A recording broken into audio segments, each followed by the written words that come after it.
il faut qu'on puisse entendre les patients qui ont recours à l'assistance médicale à la procréation et qui sont donc les premiers concernés.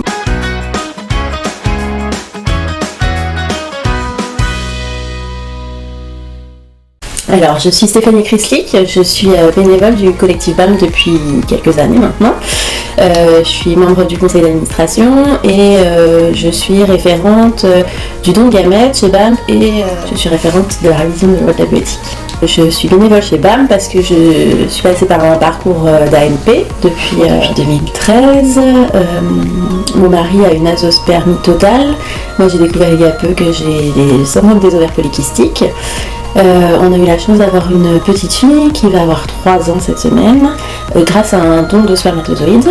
Et puis on a eu un deuxième parcours de PMA pour un deuxième enfant et après plusieurs échecs d'insémination, j'attends de nouveau un enfant. Donc moi, je m'appelle Virginie Rio, je suis la cofondatrice et la présidente de l'association collectif BAM. On a fait un petit parcours PMA en France et ensuite on s'est dirigé à l'étranger pour avoir recours à un don d'ovocytes. Et là on a fait 2 tentatives et donc la deuxième a fonctionné et aujourd'hui avec mon conjoint j'ai 2 enfants qui ont 7 ans et demi.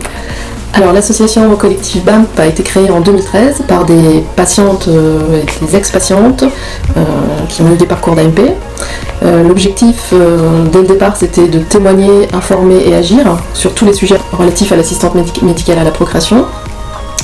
Et c'était aussi accompagner et soutenir. Donc dans les démarches qu'on a réalisées dès le début, on a rédigé un manifeste qui faisait le point en fait sur tous les sujets qui nous semblaient problématiques en AMP et avec des propositions qu'on a ensuite présentées aux politiques, aux médecins.